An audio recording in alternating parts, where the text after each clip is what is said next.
تخيل ان في شخص دخل حياتك كسر فيك حاجات كتير، قلل منك، تجاهلك، خذلك، ويمكن خان ثقتك، يمكن كان بيجرحك بكلمة وبعدين يرجع يقولك انت فاهمني غلط، انا ما قصدتش، انت اللي حساس بزيادة، انا بحبك بس طريقتي كده. والغريب انك بدل ما تمشي بتلاقي نفسك بتديله فرصة تانية وبعدها فرصة تالتة وبعدها فرصة 10. والسؤال هنا مش انت ليه طيب، السؤال الحقيقي هو انت بتسامح ولا بتخاف تخسر؟ لان في فرق كبير جدا بين انك تسامح حد علشان انت حر من جواك وبين انك تسامح حد علشان مش قادر تستحمل فكرته انه يبعد. في الحلقة دي هنتكلم عن واحد من اخطر الاسئلة في العلاقات. ليه بنسامح ناس اذونا؟ هل ده حب؟ هل ده طيبة؟ ولا هل ده نضج؟ ولا احيانا بيكون خوف من الوحدة او تعلق مؤذي او احساس قديم انك لازم تستحمل علشان تتحب؟ خليني اقولك من الاول، الحلقة دي مش معمولة علشان تخليك قاسي ولا معمولة علشان ما تسامحش. بالعكس، التسامح ممكن يكون قوة عظيمة جدا بس لما يبقى بتسامح حقيقي. انما التسامح لما يبقى باب بيرجعك لنفس الإهانة يبقى ده مش تسامح، ده غالبا نمط نفسي محتاج يتفهم. عايز تفهم أصل الحكاية هقولك، بس قبل ما أقولك ما تنساش تتأكد إنك عامل لي فولو وسبسكرايب علشان يوصلك كل جديد. ويلا بينا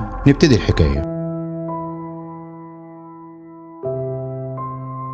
يعني ايه تسامح اصلا؟ كتير من الناس فاهمه التسامح غلط. ناس فاكره ان التسامح معناه انك تنسى، وناس تانية فاكره ان التسامح معناه انك ترجع العلاقه زي الاول، وناس فاكره ان التسامح معناه انك تبرر للشخص اللي اذاك، وناس فاكره ان التسامح معناه انك تقول خلاص عادي ما حصلش حاجه. بس الحقيقه ان التسامح مش كده. في علم النفس التسامح غالبا بيتفهم على انه قرار او عمليه داخليه بتقلل الغضب والرغبه في الانتقام وتساعدك تخرج من اسر الاذى. يعني التسامح مش هدية للشخص التاني بس، التسامح احيانا بيكون تحرير لنفسك من ان الشخص ده يفضل ساكن في دماغك طول الوقت. بس خد بالك من الجملة اللي جاية دي، التسامح لا يعني السماح. انك تسامح شخص ده شيء، وانك تسمح له يدخل حياتك تاني ويكرر نفس الاذى ده شيء تاني خالص. ممكن تسامح حد من جواك بس بتحط بينك وبينه حدود. ممكن تسامح حد بس ما ترجعش نفس العلاقة. ممكن تسامح حد بس ما تثقش فيه بنفس الدرجة. ممكن تسامح حد بس تقول انا مش شايل منك، بس انا كمان مش هسمح نفسي اتجرح بنفس الطريقة تاني. وهنا لازم نفرق بين 3 حاجات. اول حاجة التسامح، وده معناه انك تبدأ تتحرر من الغضب اللي بيخلي نار جواك. تاني حاجة المصالحة، ودي معناها ان العلاقة ترجع، وده محتاج ان الطرف التاني يتغير ويتحمل المسؤولية. تالت حاجة الثقة، ودي مش بترجع بكلمة اسف، الثقة بترجع بسلوك متكرر ووقت وصدق. فممكن تسامح بس من غير ما تصالح، وممكن تصالح بس بثقة اقل، وممكن ترفض الرجوع تماما وبرضه تكون سامحت. المشكلة هنا بقى انه في ناس بتخلق كل ده ببعضه. اول ما الشخص المؤذي يقول انت مش مسامحني تحس بالذنب، فتحاول تثبت انك شخص كويس فتفتح له الباب تاني. بس الحقيقة ان التسامح مش اختبار اخلاق، ومش مطلوب منك تثبت انك نضيف من جواك عن طريق انك تستحمل كل اللي بيكسرك. طب احنا ليه بنسامح بسرعة؟ خلينا ندخل في العمق. ليه في ناس بتسامح بسرعة جدا حتى لما الأذى كان واضح، وحتى لما كل اللي حواليك بيقولوا لك ابعد، الشخص ده بيستنزفك، انت مش شايف نفسك؟ اول سبب الخوف من الوحدة. احيانا الشخص مش بيسامح علشان مقتنع، هو بيسامح علشان مرعوب من الفراغ اللي هيجي بعد العلاقة. في ناس بالنسبة لها وجود شخص مؤذي اهون من عدم وجود اي شخص، وده مؤلم جدا. بس حقيقي تلاقيه بيقول ايوه هو تعبني بس كان موجود، ايوه هي جرحتني بس كانت بتسأل عليا ساعات، ايوه العلاقة كانت مؤذية بس على الاقل ما كنتش لوحدي. وهنا العقل بيعمل مقارنة غريبة، مش بيقارن بين علاقة صحية وعلاقة مؤذية، لا بيقارن بين علاقة مؤذية ووحدة مرعبة. وساعتها العلاقة المؤذية بتكسب، مش علشان هي كويسة لكن علشان الوحدة في نظر الشخص اخطر. وده بيحصل كتير مع الناس اللي جواهم احساس قديم بالهجر، ناس اتعودت من بدري ان الحب ممكن يختفي فجأة، وان القرب مش مضمون، ان اللي بتحبه ممكن يسيبك، فبقى عندها استعداد تتحمل حاجات كتير جدا بس في مقابل ان الشخص يفضل موجود. هنا التسامح مش بيكون نضج، بيبقى محاولة يائسة للحفاظ على وجود الشخص.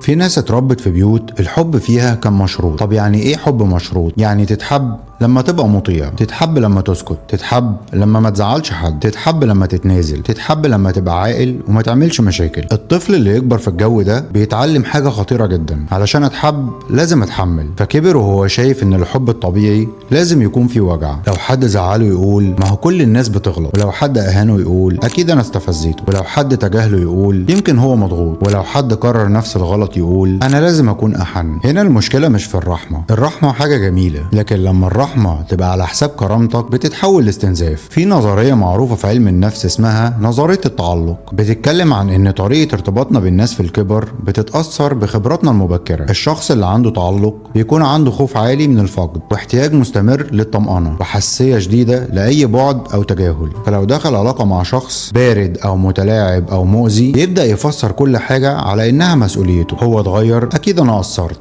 هو اختفى، أكيد أنا ضغطت عليه. هو أهني، يمكن أنا حسسته إنه قليل، وهكذا. يبدأ يعتذر عن غلط مش غلطه ويسامح على أذى المفروض يتوقف عنده.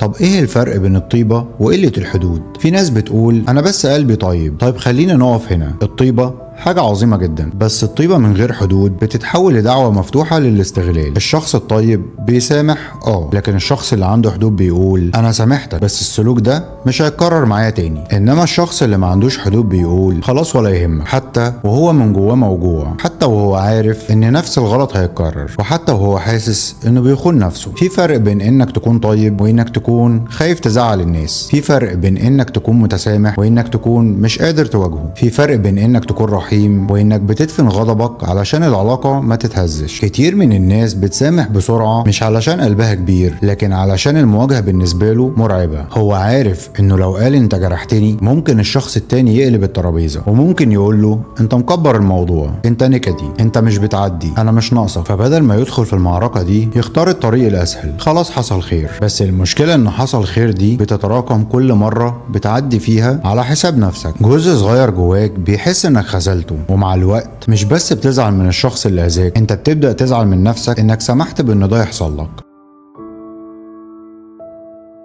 من اخطر الحاجات في العلاقات المؤذية ان الاذى مش بيكون طول الوقت، لان لو الشخص مؤذي 24 ساعة في اليوم غالبا هتبعد اسرع. لكن المشكلة ان الشخص المؤذي احيانا بيكون حنين، واحيانا بيطمنك، واحيانا بيقول كلام جميل، احيانا يرجع زي الاول، واحيانا يحسسك انك اهم شخص في حياته، وبعدين فجأة يقلب، يبعد، يجرح، يتجاهل، يهين، يقسى، وبعدها يرجع يعتذر او يحضنك او يبعت لك رسالة طويلة. الدورة دي خطيرة جدا. طيب ليه؟ لأن المخ بيتعلق بالمكافأة الغير متوقعة. يعني لما الحنية بتيجي بعد قسوة بتبقى أقوى من الحنية الطبيعية، لأنك كنت محروم منها. فأول ما تيجي بتحس بارتياح شديد، فتقول أهو رجع، أهي العلاقة لسه فيها أمل، هو مش وحش، هو بس متعب شوية. هنا العلاقة بتتحول من حب لهوس باللحظة الحلوة. أنت مش متعلق بالشخص كله، أنت متعلق بالنسخة الحلوة اللي بتظهر لك كل فترة. وده قريب من مفهوم اسمه تروما بوندنج، يعني الارتباط الناتج عن الأذى. الدكتور دونالد داتون وبعض المتخصصين اتكلموا عن فكرة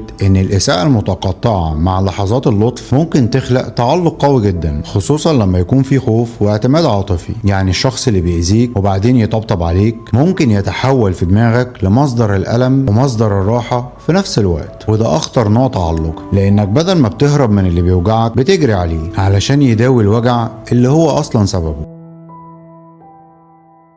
الجملة دي ناس كتير قالتها. أنا عارف إنه أذاني بس مش قادر أكرهه. أنا عارف إنها ظلمتني بس لسه بزعل عليها. أنا فاهم إن العلاقة كانت مؤذية بس لسه بفتكر الحلو. وده طبيعي. مش لازم تكره شخص علشان تعرف إنه غلط في حقك، ومش لازم تمسح كل الذكريات الحلوة علشان تعترف إنه في أذى حصل. العقل مش زرار، والقلب مش ملف بنحذفه. ممكن شخص يكون أذاك وبرضه كان في بينكم لحظات حلوة. ممكن شخص يكون كسر ثقتك وبرضه جزء منك لسه بيحن لنسخته القديمة. ممكن يكون شخص ظلمك وبرضه مش قادر تشوفه كشخص شرير. وده بيخلي التسامح معقد، لانك مش بتسامح شخص ابيض او اسود، انت بتتعامل مع شخص كان فيه جزء حلو وجزء مؤذي. بس هنا لازم تسأل نفسك سؤال مهم: هل انا بسامح الشخص الحقيقي ولا بسامح الصورة اللي كنت بتمنى يكون عليها؟ احيانا احنا مش بنسامح الواقع، احنا بنسامح الامل. بتقول لنفسك يمكن يتغير، يمكن يفهم، يمكن المرة دي مختلفة، يمكن لما اخليه يحس اني سامحته يقدرني. لكن الشخص اللي بيتغير فعلا مش محتاج 1000 فرصة علشان يبدأ يحترمك. التغيير الحقيقي بيبان في السلوك مش في الكلام.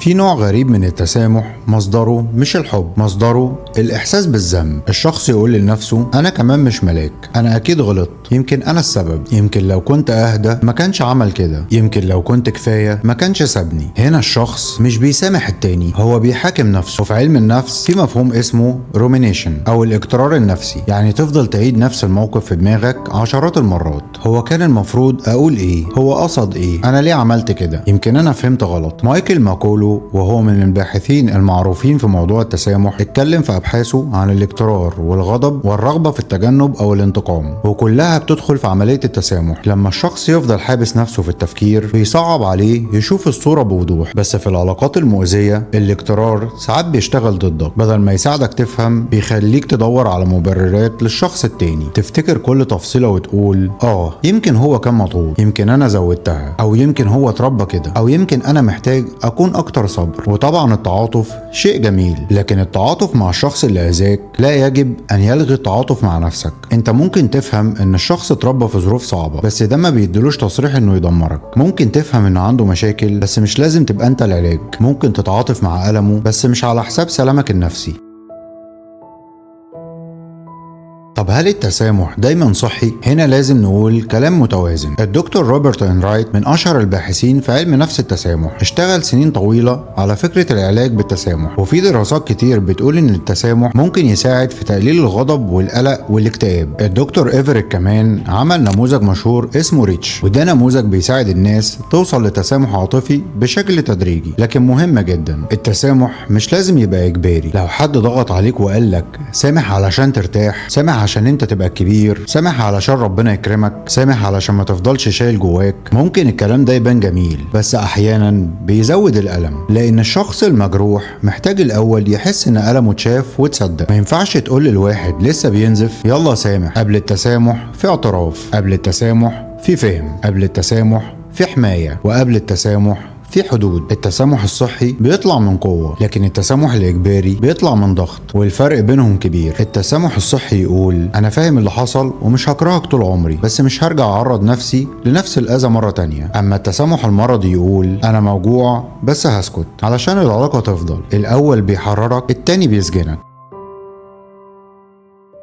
في علامات بتقول ان تسامحك ده مش صحي. خلينا ندي علامات واضحة. اول علامة انك بتسامح قبل الشخص ما يعترف بغلطه. لو الشخص ما بيشوفش انه غلط، انت بتسامح مين؟ لو هو شايف انك بتكبر الموضوع وانك حساس وان المشكلة فيك، فانت هنا مش بتسامح، انت بتتنازل عن حقك في ان ألمك يكون مفهوم. تاني علامة ان الغلط بيتكرر بنفس الطريقة، مرة غلط، ممكن مرتين، محتاج وقفة. نفس الغلط كل مرة، ونفس الاعتذار كل مرة، ونفس الوعود كل مرة، ده مش ندم، ده نمط. تالت علامة انك بتخاف تحط حدود علشان الشخص ما يمشيش. لو حدودك هتخليه يبعد، يبقى غالبا العلاقة دي كانت قايمة على انك ساكت. رابع علامة انك بعد ما بتسامح بتحس انك اهنت نفسك. التسامح الصحي بيجيب راحة، حتى لو الراحة مش فورية. لو كل مرة بتسامح بعدها بتحس انك اصغر، اضعف، مكسور، ومش محترم نفسك، يبقى لازم تراجع اللي بيحصل. خامس علامة انك بتسامح علشان تثبت انك شخص كويس. انت مش محتاج تفضل في علاقة مؤذية علشان تثبت انك قلبك نظيف. الشخص الكويس مش هو اللي بيستحمل كل حاجة، الشخص الكويس هو اللي بيعرف يرحم غيره من غير ما يظلم نفسه. سادس علامة انك بتسامح بس بتفضل تراقب وتشك وتخاف، وده معناه ان الثقة ما رجعتش. ومفيش مشكلة ان الثقة ما ترجعش بسرعة، بس المشكلة انك تكمل وكأن كل حاجة تمام وانت من جواك في حالة انذار مستمر. طب احنا ليه بنرجع للشخص اللي وجعنا؟ السؤال ده مهم جدا. ليه بعد كل اللي حصل بنرجع؟ في اسباب كتير. اول سبب الامل. الامل جميل بس احيانا بيبقى مخدر. بتفضل تقول هو هيبقى كويس، هيتفهمني، هتتغير، هتبقى زي الاول. بس في سؤال لازم تسأله، انا ماسك في الواقع ولا ماسك في احتمالية؟ الواقع بيقول ايه؟ مش الكلام، مش الوعود، مش الرسائل الطويلة الساعة 3 الفجر. السلوك بيقول ايه؟ تاني سبب الخوف من البداية من جديد. في ناس بتفضل في علاقة مؤذية علشان فكرة انها تبدأ من الصفر مرعبة. بتقول لنفسها هعرف حد جديد ازاي؟ طب انا لسه هشرح نفسي من الاول تاني، هثق في مين؟ طب لو ما جاليش حد احسن؟ فترجع للمألوف حتى لو مؤذي. وده مهم، المألوف مش معناه آمن. أحيانا بنختار المألوف لأنه معروف مش لأنه صحي. تالت سبب الاستثمار العاطفي. انت اديت وقت، مشاعر، طاقة، ذكريات، ويمكن سنين من عمرك، فتقول لنفسك معقول كل ده يضيع؟ بس الحقيقة ان استمرارك في حاجة بتوجعك مش بيحافظ على اللي فات، ده بيضيع اللي جاي. رابع سبب ان الشخص المؤذي بيعرف يرجعك. في ناس عندها قدرة عالية انها تعرف نقطة ضعفك، بيعرف يقولك الجملة اللي تلمسك، بيعرف يعيط في الوقت الصح، يعرف يبان مكسور، يعرف يديك احساس انك الوحيد اللي فاهمه، فتسيب غضبك على جنب وتدخل في دور المنقذ. وهنا لازم تسأل نفسك انت بتحبه ولا بتحاول تنقذه؟ لان في ناس بتخلط بين الحب بالانقاذ. تحس انك لو مشيت الشخص ده هيضيع، لو سبت هتبقى قاسي، لو حطيت حدود هتبقى اناني. بس الحقيقة انك مش مسؤول تعالج شخص بيأذيك. ممكن تساعد انسان لكن مش على حساب انك تتحطم. نروح بقى لدور جلد الذات في التسامح الزائد. كريستين نيف من اشهر الباحثين في السيلف كومباشن او التعاطف مع الذات، بتتكلم عن فكرة ان الانسان محتاج يعامل نفسه وقت الالم بنفس الرحمة اللي ممكن يعامل بيها صديق عزيز. وده مهم جدا في موضوعنا، لان الشخص اللي بيسامح ناس اذوه كتير غالبا بيكون رحيم مع كل الا نفسه. ولو صاحبه قال له انا في علاقة مع حد بيهني فيها وبيرجع يعتذر وبعدين بيرجع يكرر نفس الحاجة، هيقول له ابعد انت تستاهل احسن. لكن لما هو يبقى في نفس الموقف يقول لا اصل الموضوع معقد، اصل هو عنده ظروف، لا اصل انا كمان مش سهل. طب احنا ليه بنبقى واضحين مع وجع غيرنا ومتلخبطين مع وجعنا؟ لاننا ساعات بنشوف نفسنا اقل من اننا نستحق الحماية. وهنا التعاطف مع الذات مش رفاهية، ده ضرورة. اسأل نفسك لو الشخص اللي انت بتحبه اكتر واحد في الدنيا كان مكانك كنت هتنصحه بايه؟ لو الاجابة يمشي، يحط حدود، ما يرجعش بسهولة، ما يصدقش الكلام ويشوف الافعال، يبقى ليه النصيحة الحلوة دي لغيرك وقاسي عليك.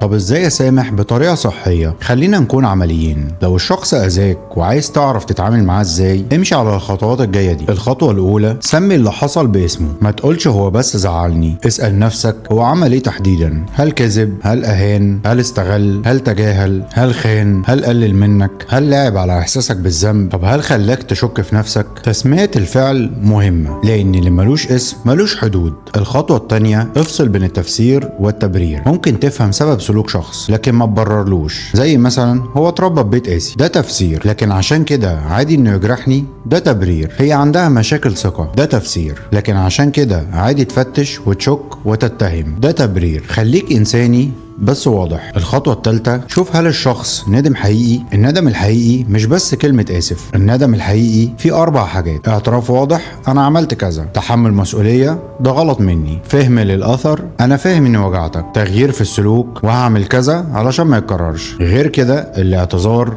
ممكن يبقى مجرد وسيلة لإعادة العلاقة زي ما كانت. الخطوة الرابعة، حط حدود. الحدود مش عقاب، الحدود حماية. ممكن تقول أنا مسامح بس مش هقبل الإهانة، أنا مقدر اعتذارك بس محتاج وقت، أنا مش هكمل في علاقة فيها تهديد أو تقليل، أنا ممكن أتكلم بس مش هسمح بالصوت العالي، أنا مش جاهز أرجع زي الأول. الناس اللي بتحترمك هتفهم حدودك، والناس اللي كانت مستفيدة من سكوتك هتتهمك انك اتغيرت، وساعتها افتكر ايوه انت اتغيرت، ودي مش تهمة، دي نجاة. الخطوة الخامسة، ما تخلطش السلام الداخلي بالرجوع. ممكن جدا انك توصل للسلام الداخلي من غير رجوع. ممكن تبطل تكره الشخص لكن تفضل بعيد، ممكن تدعيله بالخير لكن ما تفتحلوش بابك، ممكن تتمنى له الخير لكن مش لازم تستنى التغيير على حساب عمرك. التسامح مش معناه انك ترجع لنقطة الصفر، التسامح الصح معناه انك تتعلم وتكبر وتحمي نفسك.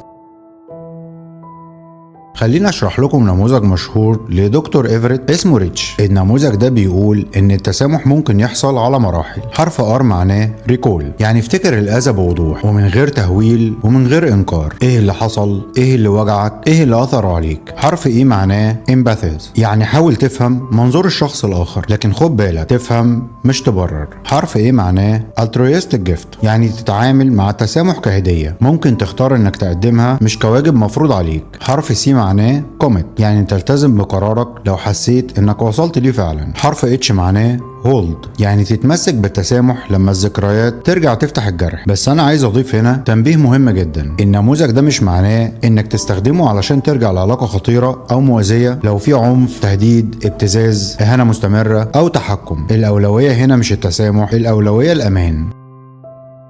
طب امتى ما تسامحش بسرعة؟ ما تسامحش بسرعة لما الشخص يكون لسه بيأذيك. ما تسامحش بسرعة لما الاعتذار يكون هدفه يسكتك مش يصلح اللي حصل. ما تسامحش بسرعة لما تلاقي نفسك بتعتذر عن زعلك. ما تسامحش بسرعة لما يكون الطرف التاني بيستخدم طيبتك كسلاح ضدك. ما تسامحش بسرعة لما تكون لسه مش فاهم اللي حصل. ما تسامحش بسرعة لما تكون خايف من رد فعله. ما تسامحش بسرعة لما يكون تسامحك معناه انك هتدفن احساسك. خد وقتك، من حقك تفكر، من حقك تزعل، من حقك تسأل، من حقك تقول انا محتاج مساحة. مش كل التأخير في التسامح معناه قسوة. احيانا التأخير معناه انك اخيرا بقيت تسمع صوتك. الشخص المؤذي بيحب انك تسامح بسرعة. في نقطة مهمة جدا، الشخص الناضج لما بيغلط بيديك مساحة تزعل وما يضغطش عليك تسامحه بسرعة، وما يحولش الموضوع لمحاكمة ليك، وما يقولكش انت هتفضل فاكر انت مش بتعدي، انت قلبك اسود. لكن الشخص الناضج بيقول انا فاهم انك محتاج وقت، انا غلطت ومستعد اصلح، انا مش هضغط عليك، افعالي هتثبت. لكن الشخص المؤذي بيستعجل التسامح لانه مش عايز يتحمل نتيجة افعاله، عايز ياخد براءة سريعة، عايز يرجع يستفيد من وجودك، عايز يمسح اللي حصل من غير ما يتغير. فلو حد ضغط عليك تسامحه، اسأل نفسك هو عايز راحتي ولا عايز يرتاح من احساسه بالذنب؟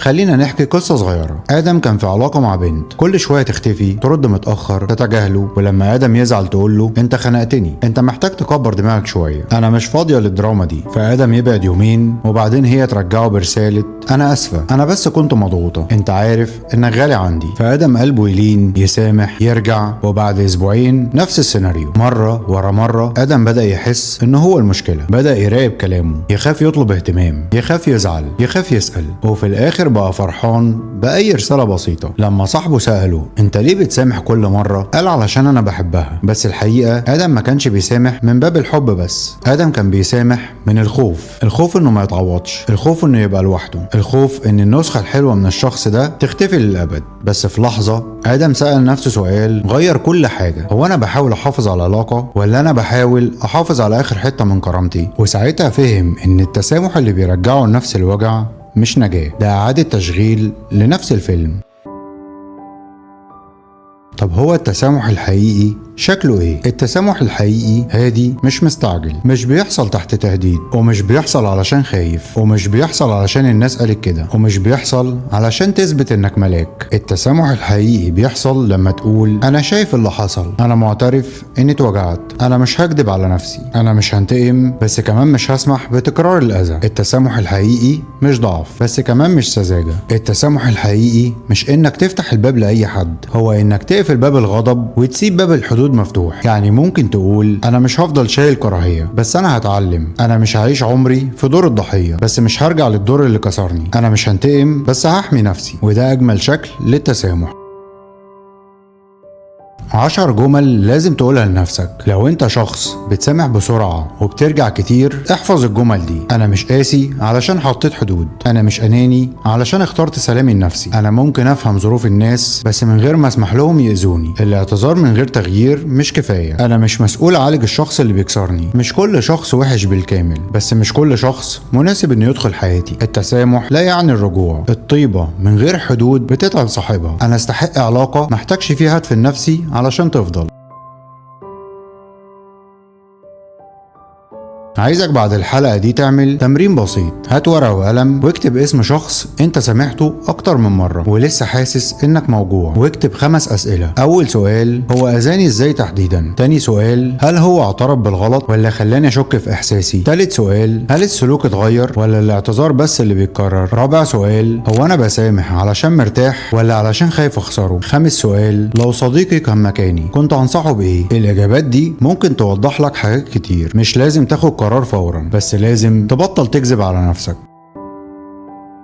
في النهاية عايز اقول لك حاجة مهمة جدا، مش كل مرة سامحت فيها كنت ضعيف، احيانا كنت بتحاول تنجو بالطريقة الوحيدة اللي تعرفها. يمكن اتعلمت ان الحب يعني استحمال، يمكن اتعلمت ان اللي بيزعل الناس بيتساب، يمكن اتعلمت انك لازم تبقى طيب زيادة علشان تفضل محبوب، يمكن كنت خايف تبقى لوحدك، يمكن كنت مستني ان الشخص اللي اذاك يرجع يبقى النسخة اللي حبيتها في الاول. بس النهاردة لازم تعرف انك مش محتاج تخسر نفسك علشان تحتفظ بحد. سامح لو التسامح يحررك، لكن ما تسامحش علشان ترجع للقفص. سامح بقلب واعي، سامح بحدود، سامح من غير ما تبرر، سامح من غير ما تنسى الدرس، سامح من غير ما تفتح الباب لنفس الجرح. وخلي الجملة دي معاك طول الوقت. اللي بيحبك بجد لما يعرف انه وجعك ما يرجعش يوجعك بنفس الطريقة. ولو الحلقة دي لمست حاجة جواك اكتب لي في التعليقات، هل سامحت قبل كده حد علشان كنت بتحبه ولا علشان كنت خايف تخسره؟ وافتكر دايما فهمك لنفسك مش رفاهية، فهمك لنفسك هو اول خطوة انك تبطل تعيش في نفس الألم باسم الحب. اشوفكم في حلقة جديدة من سلسلة ليه بنعمل كده، حياة سوية مع اسلام انور، و سلام عليكم.